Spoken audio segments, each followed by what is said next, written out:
नमस्कार सांग मैंने आपण मानू समस्त को मो स्टोरी चैनल में स्वागत। चलतु हृदय को छुईला भाया प्रेम कहानी शुणा केमितिका ए प्रेम बंधन कहानी को आरंभ शेष जाए शुणु। झीटी नुआ नुआ कॉलेज जाऊे भारी साधा सीधा क्या किसी कहे ना कि बाटर कौटी भी रुहे ना। दिने आसला बेले साइकेल धला सार्ट पिंधि हीरो रॉयल साइकेल जाऊथुबा गोटे पुओ को देखाई झीटी सांगरे आसुथिबा ता सांग कहिला जानिछु ए पुओटा तते भल पाउछि मते से काली चिठीटे देउथुला तते दबा पाई। झीटी कहला नाई नाई मु एसबु चक्कर पड़िबिनी मु पढ़िबा पाई कॉलेज आसुछि बास मोर लक्ष्य भविष्यत गढ़िबा बास एमिति दिन गड़ी चलिला।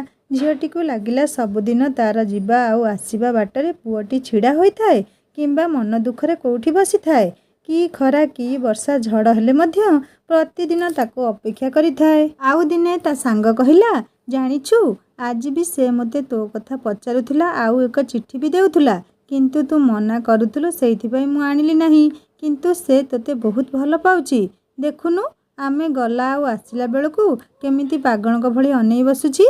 झीटी किछि न कहि चुप रहिला किंतु से पुओ को केबे अनेई से पारेनी ता रूप केमिति से केबे देखिबाकू चेष्टा करी नाही। झीटी एक प्रकार लाजकुड़ी स्वभावर थिला किंतु प्रत्येक दिन तार जीवा आसीबा समय से पुओटीर उपस्थित अनुभव करि पारथुला। केउठी ना केउठी ता आसीबा बाटरे से पुओटी छिड़ा होई रहुथुला आउ कोउ दिन केमिति जदि अकस्मात से पुओटी छिड़ा हो नथिला तो घर को आसिला परे झीटी को जेमिति अणनिश्वासी लागुथुला कोउथिरे मन लागु नथुला तथापि से निजको दुर्बल करबाकू देउ नथुला। हेले बेले बेले भावे ता मुह को थरे चाहिबाकू तार चेहरा अरे देखंती कि किंतु केबे अनेई पारिनी सबु बेले तळकू मुह करी साइकेल चलाए आसे आउ जाए। से पुओ को केबे सिना अनेई पारेनी कि रूप देखी नाही किंतु ता मन कल्पना रे से ताको अनुभव करि पारथाए। पुओटीर चुपचाप भाव ओ दुखी चेहरा ताकू टिके दुर्बल करे पुणी भी से पाठ पढ़ारे ध्यान दिए। दिने से कॉलेज आसुथाए बाटरे ता साइकेल चेनटा खसीगला से एका थाए कौन करिबो किछि जानि पारु न थाए। निजे अनेक चेष्टा कला हाथ भी तार संपूर्ण कला हो जाइथिला किंतु चेनटा लगाई पारु नथुला बहुत भय आउ विव्रत थिला। सेतिके बेले पछरु केही जणे कहिला कौन हला एते लेट हेलानी एठी काहेकि ठिया होइछ। झीटी किछि न कही साइकेल को हाथ देखाई इशारा कला पुओटी बुझी पाला आउ तले बसी झीटीर साइकेल ठीक कला बेले झीटी पुओटीर पाद दुईटी को देखिथिला। आह पतला और लंबा पादरे लंबा आंगुठी आउ तलमुहा नख गुड़िक ताकू भल पाइबार गभीरता को टाणी नेइथिला। एथर पुओटी कहिला ठीक हो गला रुमाल नियो हाथ पोछि दियो। झीटी पुओठू रुमाल नहीं हाथ पोछुथुला किंतु पुओटीर पाद दुईटारे ताकू प्रेम हो जाइथिला। से जानी पारुथुला से दिन ताकू अपेक्षा करी तार लेट हेबारु से पुओटी ता पाखकू सी ताकू सहाय्य करिथिला। तापरे सबुदिन झीटीर जीवा आसीबा समय रे पुओटी अपेक्षा करिथाए। चेहरा न देखिथिले मध्य से पाद दुईटी को ही भल पाई बसिथिला झीटी आउ समग्रमे गढ़ी उठिथिला दुहिंकर एक अद्भुत अमर प्रेम कहानी। दिन झीटीर साइकेल सजाड़ा पर से पुओटी प्रति झीटी मनरे सम्मान बढ़ी जाइथिला। तार कॉलेज जीवा आसीबा टाइम रे से पुओ छिड़ा हवा बिल्कुल थय थिला। एमिति कोनोसी दिन नाही से पुओ झीटी को अपेक्षा न करिछि जदियो झीटी ताकू भल पाउ नथिला पुणी भी तार एक अभ्यास हो जाइथिला। से जीवा बाटरे पुओटीर उपस्थिति ताकू बेस सुखकर बोध हेउथुला। सेई किछि समय ता हृदय भितर जेमिति एक आलोड़न सृष्टि करुथुला। दिने जीवा समय देखिला रास्ता सारा चखड़ी रे बड़ बड़ अक्षरे अरुण अरुण लेखा होइछि। आसिला बेले झीटी ता सांग को पचारिला अरे रास्ता रे एमिति सब किए लिखिछि देखिबु तार आउ पाठ हेबनी। ता सांग कहिला किए आउ लेखिबो तो आसिकर एसबु काम तते ता ना जणैबाकू एई उपायटा आपणै नेइछि। झीटी कहिला से कौन पढ़ापढ़ी करूनी कि सबुदिन तो एठी बुलुछि आउ केतेबेले कॉलेज जाउछि। तापरे झीटीर सांग हसी हसी ताकू कहिला काई ता विषय जानिबाकू तोर कौन एते इच्छा तू भी फसिलु ना कौन कह कह तो मन कथा मु ताकू कहिदेबी से जदि जानिब ना पागल होई जिवो। झीटी टिके लाजै जाई कहिला अरे नाई रे सांग सेमिति किछि नाही मु एमिति खाली पचारिथिली ना। शुणु ତୁ କିଛି କହିବୁନି ତାକୁ। ସାଙ୍ଗଟି ତାର ହସିଲା ଓ ଚାଲିଗଲା। ଏମିତି 3 ମାସ ବିତିଗଲା। ଦିନେ କଲେଜ ଯିବା ରାସ୍ତାରେ ଝିଅଟି ସାଙ୍ଗର ଦିଦି ଦେଖା ହୋଇଗଲେ। ଝିଅଟି ଦେଖିଲା ସେ ପୁଅଟି ସେ ଦିଦିଙ୍କ ସହ କ'ଣ କଥା ହେଉଥିଲା ଆଉ ତାକୁ ଦେଖି ଚାଲିଗଲା। ଝିଅଟି ଯାଇ ଦିଦିଙ୍କୁ ନମସ୍କାର କହି ତାଙ୍କ ପାଖରେ ସାଇକେଲ ରଖିଲା। ସେ ଖୁସି ହୋଇ କହିଲେ, ଆରେ ଜିନୁ, ଭଲ ଅଛୁ? ବହୁତ ଦିନ ପରେ ତୋ ସହିତ ଦେଖା ହେଲା। ଜିନୁ କହିଲା, ହଁ ଦିଦି, ଭଲ ଅଛି, ଏଇ କଲେଜ ଯାଉଛି। କହି ସାଇକେଲ ପେଡେଲ ମାରିଲା ସମୟରେ ଦିଦି କହିଲେ, ଜିନୁ ଶୁଣ, ଏବେ ମୋ ସହିତ ଯିଏ କଥା ହେଉଥିଲା ସେ ମୋ ସାଙ୍ଗ ଅରୁଣ। ଆଉ ସେ କହୁଥିଲା ତୋତେ ସେ ଜାଣିଛି ଆଉ ତୋ ପାଇଁ ଏ ବହିଟା ଦେଇଛି ତୋତେ ଦେବା ପାଇଁ। ଦେଖିଲେ ଲୋକ କାଳେ କିଏ ଖରାପ ଭାବିବେ ବା ତୋ ବାପାଙ୍କୁ କହିଦେବେ ଯେ ତୁ କୋଉ ପୁଅ ସହିତ କଥା ହେଉଥିଲୁ। ସେଇଥିପାଇଁ ତୋତେ ଅପେକ୍ଷା କରି ସେ ଏଠି ମୋତେ କହିଯାଇଛି ଯେମିତି ହେଉ ତୋତେ ଏ ବହିଟା ଦେଇଦେବାକୁ। ଜିନୁ ଅବାକ୍ ହୋଇ ଯାଇଥିଲା। ଆଣିବ କି ନାହିଁ ଭାବି ପାରୁନଥିଲା। କ'ଣ କହିବ ସେ ଦିଦିଙ୍କୁ? ନେବି ନାହିଁ ନା ସେ ପିଲାକୁ ମୁଁ ଜାଣି ନାହିଁ। ଥଙ୍ଗେଇ ହଁ ଦିଦି ଶୁଣ, ମୁଁ ସେ ପିଲାକୁ। ତା ପାଟିରୁ କଥା ସରିନାହିଁ ଦିଦି ତା ସାଇକେଲ ବାସ୍କେଟରେ ବହିଟା ରଖିଦେଇ କହିଲେ, ମୁଁ ଆସୁଛି ଜିନୁ, ମୋର କ୍ଲାସ୍ ଟାଇମ୍ ହୋଇଗଲାଣି। କହିଦେଇ ସେ ଚାଲିଗଲେ। ଜିନୁ ସେ ବହିଟିକୁ ଅତି ଯତ୍ନରେ ବ୍ୟାଗରେ ରଖିଦେଲା। କିନ୍ତୁ ଏକ ଅଜଣା ଭୟରେ ହୃଦୟଟା ତାର ଥରି ଉଠୁଥିଲା। ଦିନ ସେ କଲେଜରେ ସେ ଠିକ୍ସେ କ୍ଲାସ୍ ବି କରିପାରିଲା ନାହିଁ। କେମିତି ଘରକୁ ଆସିବ ଆଉ ସେ ବହିଟା ଖୋଲି ଦେଖିବ? କ'ଣ ଅଛି ଦେଖିବା ପାଇଁ ତା ମନର ବ୍ୟଗ୍ରତା ଯେତିକି ବଢ଼ୁଥିଲା ସେତିକି ଡର ତାକୁ ଡରାଉଥିଲା। ତା ପରିବାର କଥା ଚିନ୍ତା କରି ଜଲ୍ଦି ଘରକୁ ଆସିଲା। ଖାଇବାକୁ ମନ ହେଲାନି। ତା ପଢ଼ାଘର କବାଟଟା ବନ୍ଦ କଲା ଓ ବ୍ୟାଗରୁ ବହିଟା ବାହାର କରି ଧୀରେ ସେ ଖୋଲିଲା। ସେଥିରେ ଗୋଟେ ପେନ୍ ଓ ଏକ ଚିଠି ଥିଲା। ସେ ଚିଠିର ଉପର ପେଜରେ ଏମିତି ଲେଖା ଥିଲା, ମା ମଙ୍ଗଳାଙ୍କରଣ, ତୁମେ ଏ ଚିଠିଟି ଚିରି ଫିଙ୍ଗିବା ଆଗରୁ ଥରଟେ ପଢ଼ିବ ବୋଲି ମୋର ଆଶା। ଝିଅଟି ଆଶ୍ଚର୍ଯ୍ୟ ହେଉଥିଲା। ସେ ମା ମଙ୍ଗଳାଙ୍କୁ ପୂଜେ ଆଉ ମାନେ ବୋଲି ସେ ପୁଅ କେମିତି ଜାଣିଲା? ସେ ବି କ'ଣ ସେଇ ମାଙ୍କୁ ପୂଜେ? ସେ ଯାହା ବି ହେଉ ତା ଆରାଧ୍ୟା ଇଷ୍ଟଦେବୀଙ୍କ ରାଣ ଯେତେବେଳେ ଦେଇଛି ସେ ନିଶ୍ଚିତ ସେ ଚିଠି ପଢ଼ିବ। ଏମିତି ଲେଖାଥିଲା ଚିଠିଟି, ମୋ ହୃଦୟର ରାଣୀ, ମୋର ଏ ସାମାନ୍ୟ ଲେଖାଟିକୁ ତୁମର ସେ ବିଶାଳ ହୃଦୟରେ ସ୍ଥାନ ଟିକେ ଦେବ ବୋଲି ମୋର ଆଶା ଓ ବିଶ୍ୱାସ। ସତରେ ତୁମକୁ ଦେଖିଲା ଦିନୁ ପାଗଳ ହୋଇଯାଇଛି ମୁଁ। ତୁମର ଶାନ୍ତ ସରଳ ସ୍ୱଭାବ ମୋତେ ତୁମ ପ୍ରେମରେ ପକାଇ ଦେଇଛି। ମୁଁ ଦିନରାତି ତୁମ କଥା ଭାବି ଭାବି ଖାଇବା ଶୋଇବା ଭୁଲି ସାରିଲିଣି। ପ୍ରେମ କ'ଣ ଜାଣିନଥିବା ପିଲାକୁ ତୁମର ସେ ନିରୀହ ଆଖି ପ୍ରେମ ପାଠ ପଢ଼ାଇ ସାରିଲାଣି। ମୁଁ ତୁମଠୁ କିଛି ଚାହେଁନି। ବାଟରେ ତୁମ ସହ କୋଉଠି କଥା ହେବା କିମ୍ବା ହାତ ଧରି ବାହାରେ ଯାଇ ବୁଲିବାକୁ ମୁଁ କହୁନାହିଁ। ବାସ୍ ଦୂରରୁ ଥାଇ ତୁମକୁ ଟିକେ ଦେଖିବି। ଆଉ ଗୋଟେ କଥା ଶୁଣ, ତୁମେ ମୋ ଜୀବନର ପ୍ରଥମ ଆଉ ତୁମେ ହିଁ ହେବ ମୋର ଶେଷ। ଖାଲି ତୁମ ମୁହଁରୁ ଥରେ ହଁ ଶୁଣିଲେ ଆଉ କିଛି ଲୋଡ଼ା ନାହିଁ। ତୁମେ ଯାହା କହିବ, ଯେମିତି କହିବ, ମୁଁ ତା କରିବି, ସେମିତି କରିବି। ବାସ୍ ମୋ ଜୀବନ ଏବେ ତୁମ ହାତରେ। ତୁମେ ରଖିଲେ ରଖିବ, ତୁମେ ମାରିଲେ ମାରିବ। ସତ କହିବି, ତୁମକୁ ଦେଖିଲା ଦିନୁ ମୋ ଦୁନିଆ ତୁମେ ହିଁ ହୋଇଯାଇଛ। ତୁମ ଛଡ଼ା ମୋତେ ଆଉ କିଛି ଦିଶୁନି, କିଛି ଶୁଭୁନି, କିଛି ଭଲ ବି ଲାଗୁନି। ବାସ୍ ତୁମେ ଆଉ ତୁମେ। ଶୟନେ ସପନେ ଆଉ ଜାଗରଣେ ଖାଲି ତୁମେ ହିଁ ତୁମେ। ଝିଅଟି ଆଉ ସହିପାରିଲା ନାହିଁ। ତା ଦେହ ହାତ ଥରିବାକୁ ଲାଗିଲା। ନା, ସେ ଏମିତି ଭୁଲ କରିପାରିବନି। ବାପା ମାଙ୍କ ଭରସାକୁ ଭାଙ୍ଗି କାହାକୁ ଭଲ ପାଇପାରିବନି। ବାପାଙ୍କର ମାନ ସମ୍ମାନକୁ ତଳେ ପକାଇ ପାରିବ ନାହିଁ। ହେ ମା, ମୋତେ ତୁମର ଏ ବିଷମ ପରୀକ୍ଷାରୁ ମୁକ୍ତ କର ମା। ତାପରେ ସେ ପୁଅର ଚିଠିର ଡରରେ କିଛି ଦିନ କଲେଜ ବନ୍ଦ କରି ଘରେ ରହିଲା। ଘରେ ବିଭିନ୍ନ ଆଳରେ କଲେଜ ନ ଯିବାର ବାହାନା କରୁଥାଏ। ଦିନେ ଅପରାହ୍ନରେ ତା ଘର ପାଖରେ ସେ ପୁଅକୁ ଦେଖି ଡରରେ ଘର ଭିତରକୁ ପଳାଇ ଆସିଲା। ହେଲେ କେତେ ଦିନ ବା ଏମିତି ଘରେ ରହିଥାନ୍ତା? କଲେଜ ଗଲାବେଳେ ପୁଣି ସେ ପୁଅକୁ ଦେଖିଲା ଯେମିତି ସେ ତାକୁ ଅପେକ୍ଷା କରିଥିଲା। ଏମିତି କିଛି ଦିନ ପରେ ସେ ଆଉ 2ଟି ଚିଠି ଦେଲା। ସେଇ ଏକା କଥା, ମୁଁ ତୁମକୁ ଭଲ ପାଏ ନିଜଠୁ ଅଧିକ, ନିଜ ଜୀବନଠୁ ଅଧିକ। ତୁମକୁ ନ ପାଇଲେ ଗୋଟେ ନିଶା ନ ଖାଉଥିବା ପିଲା ନିଶା ଖାଇ ବୁଲିବ, ମଦ ସିଗାରେଟ୍ ଖାଇ ରାସ୍ତାରେ ଗଡ଼ିବ। ତୁମେ ସହିପାରିବ ତ? ତୁମ ପାଇଁ ପାଗଳ ହୋଇ ଦିନେ ସେ ଦୁନିଆରୁ ବିଦାୟ ନେଇ ଚାଲିଯିବ। ସେତେବେଳେ ତୁମେ ନିଜକୁ କ୍ଷମା କରିପାରିବ ତ? ହଁ, ମୁଁ ମାନୁଛି ମୁଁ ଦେଖିବାକୁ ସେମିତି ସୁନ୍ଦର ନାହିଁ କି ଏତେ ପାଠଶାଠ ବି ପଢ଼ିନାହିଁ କିମ୍ବା ମୋ ପାଖରେ ଏତେ ଧନ ନାହିଁ।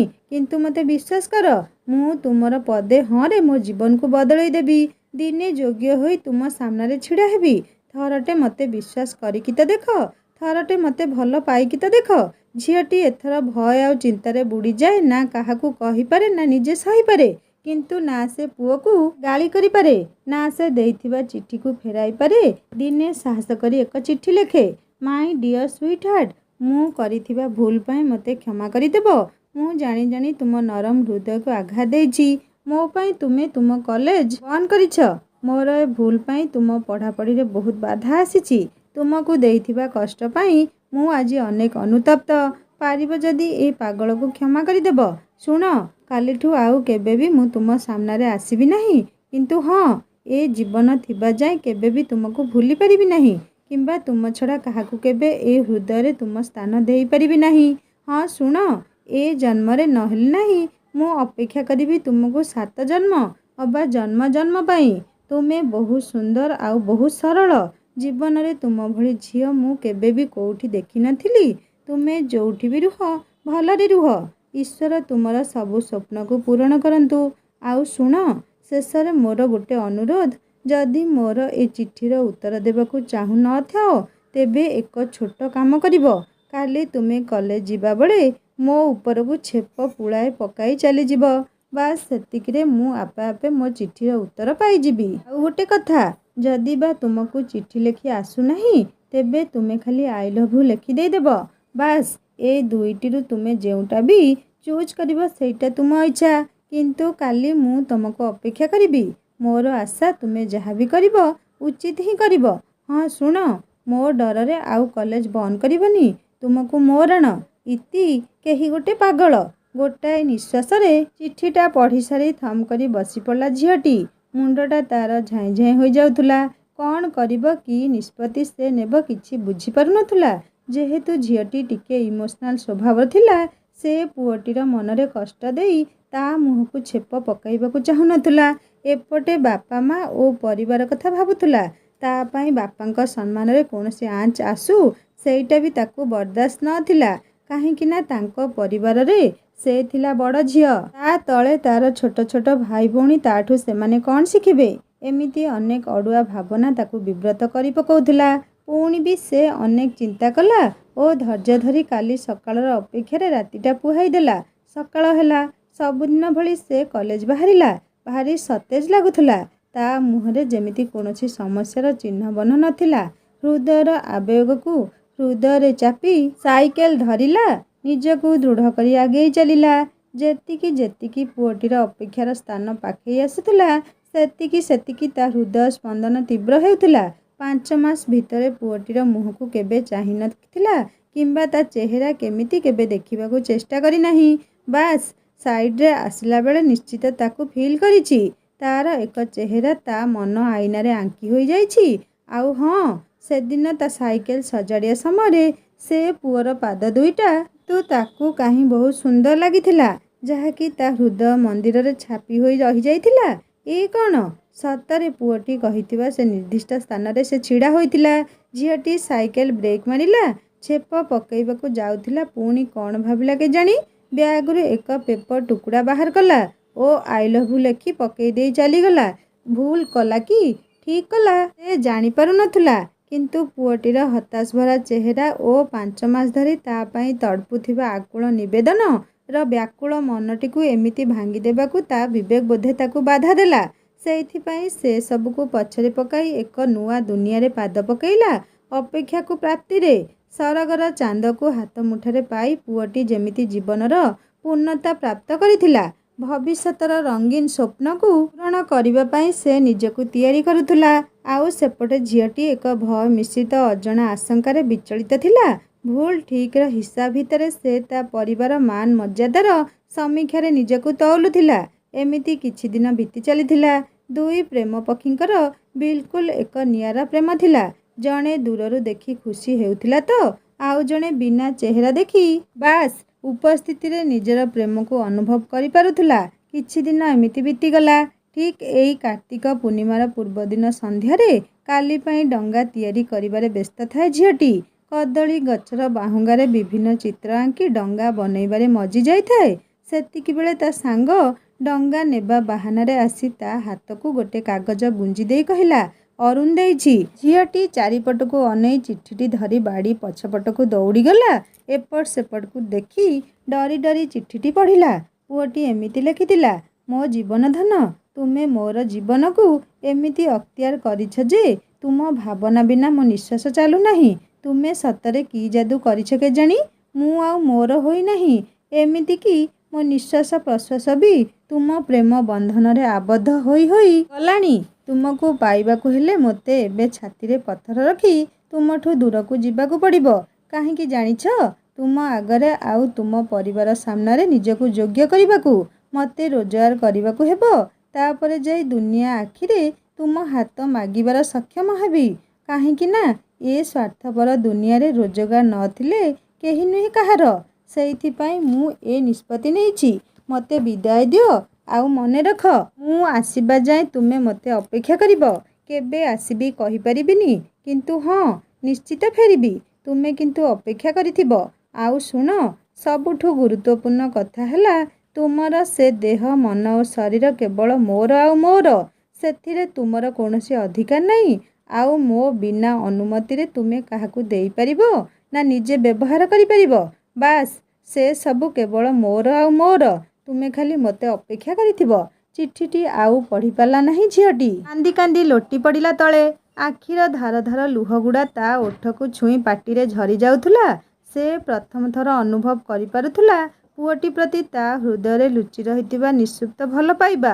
ଆଉ କେବେ ବି ତା ମନ କରୁନଥିଲା କି ତା ମନ ମଣିଷଟିକୁ କାହିଁ କେତେ ଦୂରକୁ ଛାଡ଼ି ଦେବାକୁ। କିନ୍ତୁ କ'ଣ କରିବି? ସେ ନିରୁପାୟ ଥିଲା। ଅନ୍ଧାର ହୋଇ ଆସୁଥିଲା।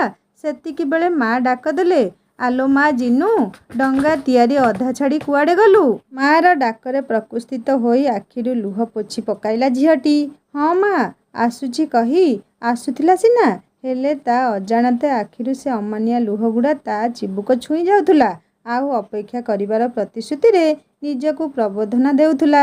ମିଳନର ଆଶାରେ ଦୁଇ ପ୍ରେମ ପକ୍ଷୀ ବିଛଡ଼ିତ ଆଉ ଏକ ପ୍ରେମର ଇମାରତ ଗଢ଼ିବାରେ ଏକ ଦୁଃଖଦ ଅପେକ୍ଷା। ଏଇ ତ ଏବେ ଏବେ ଝିଅଟି ମନରେ ପ୍ରେମର ବୀଜଟି ରୋପଣ ହେଉଥିଲା। ପୁଣି ପ୍ରୀତିପୂର୍ଣ୍ଣ କଳସୀ ଢାଳିବା ହାତଟି ଯେ ଦୂରେଇ ଯିବାକୁ ବସିଲାଣି। ଇଚ୍ଛା ହେଉଥିଲା ଦୌଡ଼ି ଯାଇ ବିନା ଦ୍ୱିଧାରେ କୁଣ୍ଢେଇ ପକାଇ ପଚାରନ୍ତା, କ'ଣ ପାଇଁ ଧନ? କୋଉ ରାଗ ସୁଝାଇଲ ଆଜି? ହୃଦୟରେ ଭଲ ପାଇବାର ରଙ୍ଗୀନ ମୁରୁଜ ବୁଣିଦେଲା ପରେ ହୃଦୟଟା ଯେତେବେଳେ ତୁମ ପ୍ରୀତି ରଙ୍ଗରେ ରଙ୍ଗାୟିତ ହେବାକୁ ଲାଗିଲା, ସେତେବେଳେ ତୁମେ ଛାଡ଼ି ଯିବାର ଭୟ ଦେଖାଉଛ। କାହିଁକି ଧନ? କାହିଁକି ଏ କଠୋର ନିଷ୍ପତ୍ତି? ନିଜ ବାହୁ ବନ୍ଧନରେ ଜାବୁଡ଼ି ଧରି କୁହନ୍ତା, ନାଇଁ ନାଇଁ, ମୁଁ ତୁମକୁ ଛାଡ଼ି ପାରିବିନି। ତୁମେ କ'ଣ ମୋ ବିନା ବଞ୍ଚି ପାରୁନ ବୋଲି କହୁଥିଲ? ମୁଁ କହୁଛି, ମୁଁ ବି ତୁମ ବିନା ବଞ୍ଚିପାରିବି ନାହିଁ। ତୁମେ ଯାଅନି ଧନ, କେବେ ବି ଯାଅନି। ହେଲେ ଝିଅଟିର ସମସ୍ତ କୋହଭରା ଭାବନା ଭାବନାରେ ହିଁ ମିଳାଇ ଯାଉଥିଲା। କାହିଁକି ନା ସେ ଏମିତି ଏକ ପରିବାର ଥିଲା ଯେ କଲେଜ, ସ୍କୁଲ, ଟ୍ୟୁସନ୍ ବ୍ୟତୀତ ଅଲଗା ସମୟରେ ବାହାରକୁ ଯିବା ସେମାନଙ୍କ ପାଇଁ ବାରଣ ଥିଲା। ଆଉ ଜଣା ହେଉ କି ଅଜଣା କୌଣସି ଲୋକଙ୍କ ସହ ବାହାରେ କଥା ହେବା ମଧ୍ୟ ମନା ଥିଲା। ଆଉ ଏତେ ସବୁ କଟକଣା ପରେ ଏମିତି ଅସମୟରେ ଝିଅଟି ବା କେମିତି ଯାଇପାରିବ? ତାପରେ ଆଜି ଯାଏଁ ଯେ ସେ କେବେ ପୁଅ ସହିତ କଥା ହେବା ତ ଦୂରର କଥା, ସାମ୍ନାରେ ଛିଡ଼ା ବି ହୋଇନାହିଁ। ଏସବୁ ଯାହା ଖାଲି ତା ଭାବନାର ପ୍ରଳାପ ଥିଲା। 2 ଦିନ ପରେ ଝିଅଟି କଲେଜ ଆସିଥିଲା। ସେଇ ପରିଚିତ ରାସ୍ତା ଥିଲା। ଲେଖା ହୋଇଥିବା ଅରୁଣ ନାଁଟି ବି ସମ୍ପୂର୍ଣ୍ଣ ଲିଭି ନଥିଲା। କିନ୍ତୁ ଅପେକ୍ଷା କରିଥିବା ସେ ପ୍ରେମୀ ପାଗଳ ଆଉ ଅପେକ୍ଷା କରିନଥିଲା। ତଥାପି ଝିଅଟି ମନର ବ୍ୟାକୁଳତା ବଢ଼ୁଥିଲା। ସତରେ କ'ଣ ତାକୁ ଚାତକ ପରି ଚାହିଁ ରହିଥିବା ଆଖି ଦୁଇଟି ଏମିତି ତାକୁ ଛାଡ଼ି ଏତେ ଦୂର ଯାଇପାରେ? ତଳକୁ ମୁହଁ ପୋତି ଯାଉଥିବା ଝିଅଟି ସେଦିନ ଉପରକୁ ମୁହଁ ଉଠାଇ ରାସ୍ତାର ଚାରିପଟକୁ ତନ୍ନ ତନ୍ନ କରି ଖୋଜି ପକାଉଥିଲା, କାଳେ କୋଉଠି ମିଳିଯିବ କି? କିନ୍ତୁ ନା, ଆଖି ତାର ବିକଳ ହୋଇ ପୁଣି ଫେରି ଆସୁଥିଲା ତା ପାଖକୁ। କଲେଜରେ ମନ ଲାଗୁନଥିଲା। ଭାରି ମନ ଦୁଃଖରେ ଘରେ ଆସି ପହଞ୍ଚିଲା। ହେଲେ କାହିଁକି କେଜାଣି କୋଉଥିରେ ତାର ମନ ଲାଗୁନଥିଲା। କିଛି ଗୋଟେ ହଜାଇଲା ଭଳି ତାକୁ ଫିଲ୍ ହେଉଥିଲା। ଖାଇବା ଶୋଇବା ପାଇଁ ଜମାରୁ ଇଚ୍ଛା ନଥିଲା। ଦିନେ 2 ଦିନ ଏମିତି କିଛି ଦିନ ବିତି ଯାଇଥିଲା। ପୁଅଟିର କୌଣସି ଖବର ସେ ପାଇପାରୁନଥିଲା। କିନ୍ତୁ ପ୍ରତ୍ୟେକ ଦିନ ତାର ଅପେକ୍ଷା ଥିଲା। ଆଶା ଥିଲା ଦିନେ ନା ଦିନେ ସେ ଫେରିବ। କିନ୍ତୁ ଅପେକ୍ଷା ତାର ଅପେକ୍ଷାରେ ହିଁ ଅନ୍ତ ହେଉଥିଲା। କୁହନ୍ତି, ଦୂରତା ହିଁ ଜଣାଇ ଦିଏ ପ୍ରେମର ଗଭୀରତା। ପୁଅଟିର ଅନୁପସ୍ଥିତିରେ ଝିଅଟି ତା ଭିତରେ ଲୁଚିଥିବା ପ୍ରେମକୁ ବେଶ୍ ଅନୁଭବ କରିପାରୁଥିଲା। ଗୋଟେ ଗୋଟେ ଦିନ ଅପେକ୍ଷାରେ କାଟିବା କେତେ ଯେ ଯନ୍ତ୍ରଣାଦାୟକ ସେ କଥା କେବଳ ଜଣେ ଅନୁଭବୀ ହିଁ କହିପାରିବ। ଏମିତି ଅପେକ୍ଷା ଅପେକ୍ଷାରେ ଦିନ ସପ୍ତାହ ଓ କିଛି ମାସ ବିତି ଯାଇଥିଲା। ସେଦିନ +2ର ସେକେଣ୍ଡ ଇୟର ଫର୍ମ ଫିଲ୍ଅପ୍ ପାଇଁ ଝିଅଟି କଲେଜ ଯାଇଥିଲା। ଫର୍ମ ଫିଲ୍ଅପ୍ ସାରି କଲେଜ କ୍ୟାମ୍ପସରେ ତା ସାଙ୍ଗ ମିନୁ ସହ ବସି କଥା ହେଉଥାଏ। ସେତିକିବେଳେ କେହି ଜଣେ ପଛରୁ ଆସି କହିଲା, ଆରେ ତମେ ଏଇଠି ବସିଛ? ମୁଁ ତୁମକୁ ସିଆଡ଼େ କେତେ ଖୋଜିଲିଣି। ଏକ ଆପଣାର କଣ୍ଠସ୍ୱରରେ ଝିଅଟି ପଛକୁ ବୁଲି ପଡ଼ିଲା। ଏଇ କ'ଣ ଦେଖୁଛି ସେ? ସେଇ ପାଦ, ତା ମନର ମଣିଷ। ହୃଦୟ ମନ୍ଦିରେ ବସିଥିବା ସେ ଅପୂର୍ବ ପାଦଦ୍ୱୟ। ଚମକି ପଡ଼ିଲା ସେ। ତା ସର୍ବାଙ୍ଗ ଶରୀରରେ ଏକ ଅଦ୍ଭୁତ ପ୍ରକାର ଶିହରଣ ଖେଳିଗଲା। ସେ ଏମିତି ଏତେ ପାଖରେ ପୁଅଟିକୁ ପାଇବ ବୋଲି କେବେ ବିଶ୍ୱାସ କରିପାରିନଥିଲା। ତାର ସମସ୍ତ ଭାବନାକୁ ଭଙ୍ଗ କରି ପୁଅଟି କହିଲା, କ'ଣ ହେଲା? ଚୁପ୍ କାହିଁକି ହୋଇଗଲ? କ'ଣ ଏତେ ଭାବୁଛ? ମୋତେ ଦେଖି ଖୁସି ନାହଁ କି? ଝିଅଟି ଏତେ ସବୁ ପ୍ରଶ୍ନରେ ନିଜକୁ ଟିକେ ସଜାଡ଼ି ନେଲା। ସେ କେମିତି ବା କହିବ? ସେ ଯେ ଆଜି କେତେ ଖୁସି। ହଜିଲା ଧନଟିକୁ ହାତ ପାହାନ୍ତାରେ ପାଇ ସେ କ'ଣ କହିବ? କେମିତି କହିବ? କୋଉଠୁ ଆରମ୍ଭ କରିବ କିଛି ଭାବି ପାରୁନି ବୋଲି ପୁଅଟି କିଛି ବୁଝିପାରିଲା ବୋଧେ। କହିଲା, ତୁମର ଫର୍ମ ଫିଲ୍ଅପ୍ ହୋଇଗଲାଣି ତ? ଝିଅଟି ମୁଣ୍ଡ ଟୁଙ୍ଗାରି ହଁ କଲା। ପୁଅଟି କହିଲା, ହଉ ଆସ ଯିବା। ଆଗରେ ଥିବା ସେ ବରଗଛ ପିଣ୍ଡିରେ ଟିକେ ବସିବା। ଝିଅଟିର ଯଦିଓ ଇଚ୍ଛା ଥିଲା, କିନ୍ତୁ ସେ ମନ ଭିତରେ ଡରୁଥିଲା, କାଳେ କିଏ କେଉଁଠି ଦେଖିନେବ। ତଥାପି ସେ ପୁଅଟିକୁ ଅନୁସରଣ କଲା। କିଛି ସମୟ ଚୁପଚାପ ବିତିଗଲା। କେହି କାହାକୁ କିଛି କହୁନଥିଲେ। ପୁଅଟି ଏଥର ନୀରବତା ଭଙ୍ଗ କରି କହିଲା, କ'ଣ ହେଲା? ମୋତେ କିଛି ପଚାରିବନି? ଏତେ ଦିନ ଧରି କୋଉଠି ଥିଲି, କ'ଣ କରୁଥିଲି? ସତ କହିଲ, ତୁମର କ'ଣ କେବେ ମୋ ବିଷୟରେ ଜାଣିବାକୁ ଇଚ୍ଛା ହୁଏ ନାହିଁ? ଆଖିରେ ଆଖି ମିଶାଇ ମୋତେ ଥରେ ଦେଖିବାକୁ ମନ ହୁଏନି? ଝିଅଟି ଆଉ ଟିକେ ଲାଜରେ ଝାଉଁଳିଗଲା ଯେମିତି। ଥର ଥର କଣ୍ଠରେ, ନାଇଁ ସେମିତି କିଛି ନାହିଁ। ତାପରେ ପୁଅଟି ହସି ହସି, ଆଉ କେମିତି କିଛି? ଆଜିକାଲି ଝିଅମାନେ କେତେ ଆଡ଼ଭାନ୍ସ ହେଲେଣି। ଆଉ ତୁମେ ହୋ କି ସବୁବେଳେ ତଳକୁ ମୁହଁ ପୋତି ଚୁପଚାପ ରହୁଛ। ଏତେ ଦୂରେଇ କାହିଁ? ମୋ ପାଖକୁ ଟିକେ ଲାଗିକରି ବସ। ଆସ ନା, କ'ଣ ଡର ଲାଗୁଛି? ପୁଅଟି ଆଉ ଟିକେ ଝିଅର ପାଖକୁ ଆସି ବସିଲା। ଆସ୍ତେ କରି ଝିଅର ହାତକୁ ନିଜ ହାତରେ ଛନ୍ଦି କହିଲା, ଜାଣିଛ ମୋର କ'ଣ ଇଚ୍ଛା ହେଉଛି? ଏମିତି ତୁମ ହାତକୁ ମୋ ହାତରେ ଛନ୍ଦି ତୁମ କୋଳରେ ମୁହଁ ଗୁଞ୍ଜି ତୁମ ସହ ସାରା ଜୀବନ ବିତାଇ ଦିଅନ୍ତି। ସବୁବେଳେ ତୁମେ ମୋ ପାଖରେ ଥାଆନ୍ତ କି? ଏଇ ଛନ୍ଦ କପଟ ଦୁନିଆରେ ମୁଁ ହୁଏତ ସହଜରେ ଜିତି ଯାଇପାରନ୍ତି। ମୁଁ ଜାଣିନି ଏ ସ୍ୱାର୍ଥପର ଦୁନିଆ ଆମକୁ କେବେ ଏକ ହେବାକୁ ଦେବ। କାହିଁକି ନା ଏଠି କେହି ମନ ଦେଖେନି। ସମସ୍ତେ ଏଠି ପାୱାର ଦେଖନ୍ତି, ପ୍ରତିପତ୍ତି ସମ୍ପତ୍ତି ଦେଖନ୍ତି, ରୋଜଗାର ଖୋଜନ୍ତି। କିନ୍ତୁ ତୁମେ ଚିନ୍ତା କରନି, ମୁଁ ତୁମ ପାଇଁ ସବୁ କିଛି କରିପାରିବି। ମୋର ସଂଘର୍ଷ ମୁଁ ଆରମ୍ଭ କରିସାରିଲିଣି। କେବଳ ତୁମର ସାଥ୍ ମୋତେ ଦରକାର। ବାସ୍, ତୁମେ ମୋ ସାଙ୍ଗରେ ଥିଲେ ମୁଁ ଦୁନିଆ ଜିତିଯିବି। ପୁଅଟି ବିହ୍ୱଳିତ ହୋଇ ଗପି ଚାଲିଥାଏ। ତା ପ୍ରେମର ଇସ୍ତାହାର କରି ଚାଲିଥାଏ। ଝିଅଟି ଚୁପଚାପ ଶୁଣୁଥାଏ। ତା ମନରେ ଅନେକ ଭାବନା ଯାହା ସେ ପ୍ରକାଶ କରିପାରୁନଥାଏ। କିନ୍ତୁ ସେହି ମୁହୂର୍ତ୍ତଗୁଡ଼ା ତାକୁ ଯେମିତି ଏକ ଅଜଣା ଦୁନିଆକୁ ନେଇ ଯାଇଥାଏ। ସେ ଏଥର ମୁହଁ ଖୋଲି କହିଲା, ପୁଣି କେବେ ଯିବ? ପୁଅଟି ମୁହଁ ଶୁଖେଇ କହିଲା, ସତ କହିବି, ତୁମକୁ ଛାଡ଼ି ଯିବାକୁ ଜମାରୁ ଇଚ୍ଛା ନାହିଁ। କିନ୍ତୁ ସବୁ ଦିନ ପାଇଁ ତୁମକୁ ପାଇବାକୁ ହେଲେ ମୋତେ ତୁମଠୁ ଦୂରକୁ ଯିବାକୁ ପଡ଼ିବ। ନିଜକୁ ଯୋଗ୍ୟ କରିବା ପାଇଁ ମୋତେ କଠିନ ପରିସ୍ଥିତିର ସାମ୍ନା କରିବାକୁ ହେବ। ହେଉ ଛାଡ଼, ତୁମେ ଏବେ ଯାଅ। ଲେଟ୍ ହେଲେ ଘରେ ସନ୍ଦେହ କରିବେ। ହଁ ଶୁଣ, ମୋତେ ଅପେକ୍ଷା କରିଥିବ। ବିଳମ୍ବରେ ହେଉ ପଛେ ମୁଁ ନିଶ୍ଚିତ ଫେରିବି। ଆଉ ନିଜକୁ ଯୋଗ୍ୟ କରି ତୁମ ହାତ ମାଗି ନେବି। ଅନ୍ତରରେ ଅନେକ କୋହ ନେଇ ବିଚ୍ଛେଦ ଜ୍ୱାଳାରେ ବିରହ ବେଦନାରେ ଯିବାକୁ ଉଦ୍ୟତ ହେଉଥିଲେ ଦୁଇ ପ୍ରେମୀ। ଭବିଷ୍ୟତର ସ୍ୱପ୍ନ ପାଇଁ ବର୍ତ୍ତମାନର ଅସରା ଦୁଃଖକୁ ଛାତିରେ ଆଉଜେଇ ଆଗକୁ ଆଗଉଥିଲେ। ଆଖିରେ ଢଳ ଢଳ ଲୁହ ନେଇ ପରସ୍ପରକୁ ବିଦାୟ ଦେଉଥିଲେ। ମିଳନର ଆଶାରେ, ଅପେକ୍ଷାର ପ୍ରତିଶ୍ରୁତିରେ ଦୁହେଁ ଦୁହିଁଙ୍କଠାରୁ ଅଦୃଶ୍ୟ ହେବାକୁ ଲାଗିଥିଲେ। ଝିଅଟିର +2 ପରୀକ୍ଷା ସରିବାର କିଛି ଦିନ ପରେ, ଓଏ ଓଏ ଓଏ ମୋ ହିରୋଇନ୍ କ'ଣ ମ? ଏ ଯାଏଁ ଶୋଇଛ ଯେ? ତୁମକୁ ଟିକେ ଦେଖିବି ବୋଲି ମୁଁ ଏତେ ଦୂରରୁ ଦୌଡ଼ି ଆସିଛି। ତୁମେ ହୋ କି ଏତେବେଳ ଯାଏଁ ଶୋଇ ରହିଛ? ଉଠ ମ, ଆଜି ପରା ପହିଲି ରଜ। ନୂଆ ଡ୍ରେସ୍ ପିନ୍ଧି ସଜବାଜ ହୋଇ ବିଲକୁଲ ରାଜକୁମାରୀଟେ ଲାଗିବ ଯେ ମୋ ସୁନା। ତୁମକୁ ଟିକେ ଆଖି ପୁରାଇ ଦେଖିବା ପାଇଁ, ମନ ଭରି ଗପିବା ପାଇଁ କାହିଁ କେତେ ଦୂର ଧାଇଁ ଆସିଛି ମୁଁ। ଓହୋ, ମୋ ନିରିମାଖି ପରି କେତେ ସୁନ୍ଦର ନିଦରେ ଶୋଇଯାଇଛି। ଏମିତି କହୁ କହୁ ମୁହଁ ସାରା ଆଲୁରୁ ବାଲୁରୁ ହୋଇ ପଡ଼ିଥିବା ଚୁଟିକେରାକୁ ସଜାଡ଼ି ନେଇ କପାଳରେ ଏକ ପ୍ୟାରାସା ସରୁ ଚୁମା ଦେଇ ଲଭ୍ ୟୁ କହିଲା ବେଳେ ଧଡ଼ପଡ଼ ହୋଇ ଉଠି ବସିଲା ଝିଅଟି। ଏକ ଶୀତଳ ଛୁଆଁରେ ତାର ସର୍ବାଙ୍ଗ ଶରୀରଟା ଯେମିତି ଶୀତେଇ ଉଠୁଥିଲା। ଛାତି ଭିତରେ ଏକ ଅଜଣା କମ୍ପନ ସୃଷ୍ଟି କରୁଥିଲା। କିଏ? କିଏ ତାକୁ ଏମିତି ସ୍ପର୍ଶ କରୁଥିଲା? କିଏ ସେ ହୋଇପାରେ? ଆଖି ସାମ୍ନାରେ ସବୁ ତାକୁ ଝାପ୍ସା ଝାପ୍ସା ଲାଗୁଥିଲା। ଚାରିପଟକୁ ଦେଖିଲା, କାହିଁ କେହି କୁଆଡ଼େ ତ ନାହାନ୍ତି। ଓହୋ, ସେ ଆଉ ତାହେଲେ ସ୍ୱପ୍ନ ଦେଖୁଥିଲା କି? ଆଉ ଥରେ ଆଖି ବୁଜି ମନେ ପକାଇବାକୁ ଚେଷ୍ଟା କରୁଥିଲା କୋମଳ ହାତର ସେ ପ୍ୟାର ଭରା ନରମ ସ୍ପର୍ଶ। ଏତିକି ବେଳେ ମା ଡାକ ଦେଲେ, ଆଲୋ ମା ଜିନୁ, କେତେବେଳେ ଉଠିବୁ ଆଉ? ଆଜି ପରା ପହିଲି ରଜ। ରଜପରା ଦିନେ କିଏ କ'ଣ ଏତେବେଳ ଯାଏଁ ଶୁଏ ଯେ ତୁ ଶୋଇ ରହିଛୁ? ଓହୋ, ତାହେଲେ ସେ ନିଶ୍ଚିତ ସ୍ୱପ୍ନ ଦେଖୁଥିଲା। ପ୍ରଫୁଲ୍ଲିତ ମନରେ ଏକ ସୁନ୍ଦର ହସ ଓଠଧାରେ ଆଙ୍କି ଦେଇ କହିଲା, ହଁ ହଁ, ଆସୁଛି ମା। ପ୍ରେମ ଏକ ଅଦେହି ରୋମାଞ୍ଚ, ଯାହା ପଲକ ମାତ୍ରେ ସଞ୍ଚରିତ ହୋଇଯାଏ ଦେହ, ମନ ଓ ପ୍ରାଣ। ଯୋଉଠି ନଥାଏ କିଛି ପାଇବାର ଆଶା, ତୁ ହଁ ଥାଏ ହରେଇ ଦେବାର ଅହେତୁକ ଭୟ। ପ୍ରେମ ଏକ ସ୍ୱର୍ଗୀୟ ଅନୁଭବ, ଯେଉଁଠି ମିଳନ ହୋଇଥାଏ ଆତ୍ମା ସହ ଆତ୍ମାର। ଦୁଇଟି ଶରୀର ହେଲେ ମଧ୍ୟ ମନ ଓ ହୃଦୟ ଯୋଡ଼ି ହୋଇ ଏକାକାର ହୋଇଯାଇଥାଏ। ପ୍ରେମରେ ଅପେକ୍ଷାର ସମୟ ଯେତିକି ଯନ୍ତ୍ରଣାଦାୟକ, ତା ପରର ସେ ମିଳନର ସ୍ୱାଦ ସେତିକି ମିଠା ଓ ନିଆରା।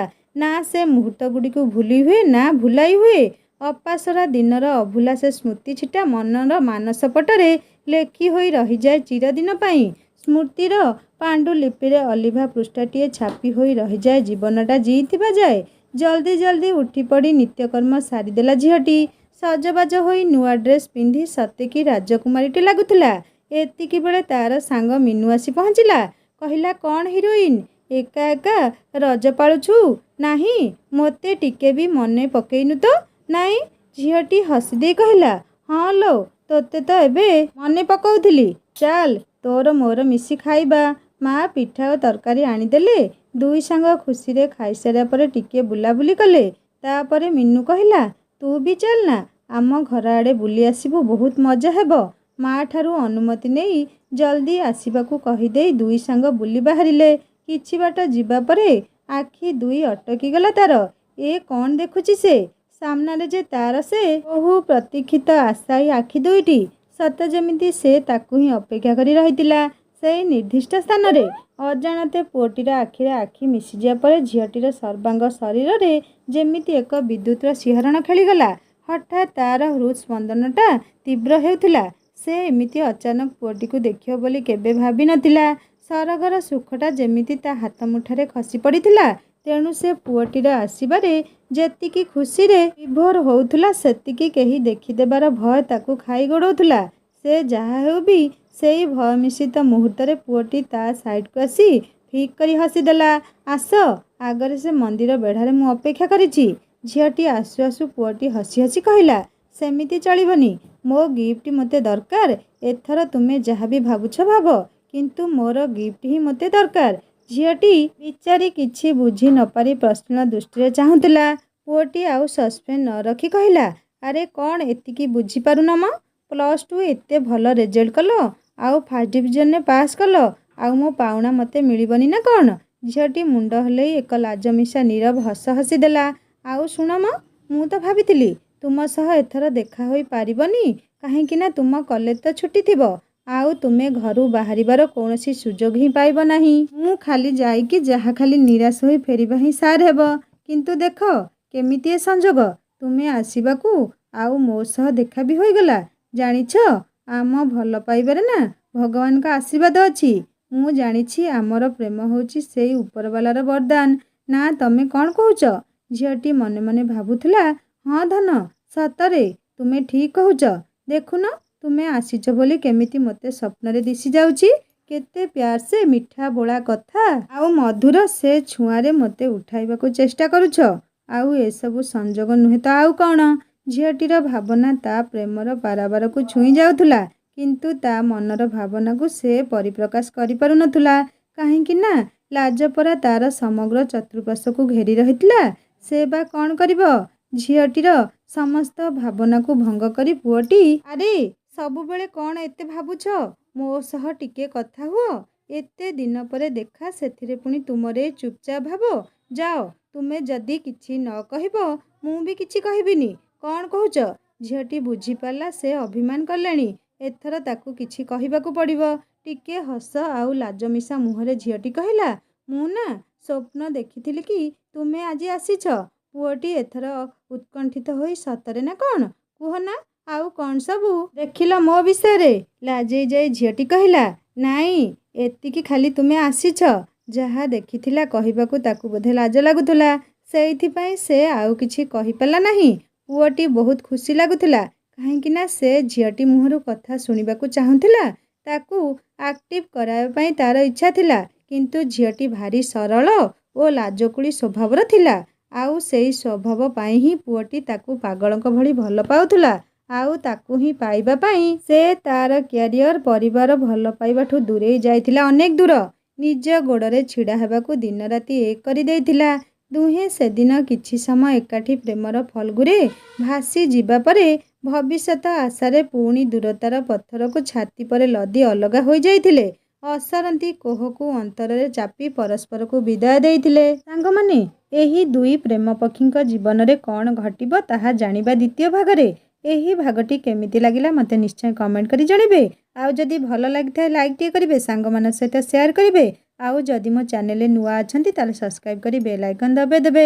ଆଉ ଗୋଟେ କଥା, ମୋର ଗୋଟେ ହିନ୍ଦୀ ଷ୍ଟୋରି ଚ୍ୟାନେଲ୍ ଅଛି, ଯାହାର ଲିଙ୍କ୍ ମୁଁ ଏହି ଷ୍ଟୋରିର ଡେସ୍କ୍ରିପସନ୍ରେ ଦେଇଦେବି। ଆପଣମାନେ କ୍ଲିକ୍ କଲେ ସୁନ୍ଦର ସୁନ୍ଦର ହିନ୍ଦୀ ଷ୍ଟୋରି ପଢ଼ିପାରିବେ ଓ ଶୁଣିପାରିବେ। ଏବେ ମୋତେ ବିଦାୟ ଦିଅନ୍ତୁ। ପୁଣି ଆସିବି ଏହି କାହାଣୀର ଦ୍ୱିତୀୟ ଭାଗ ନେଇ। ରହୁଛି। ନମସ୍କାର। ଜୟ ଜଗନ୍ନାଥ।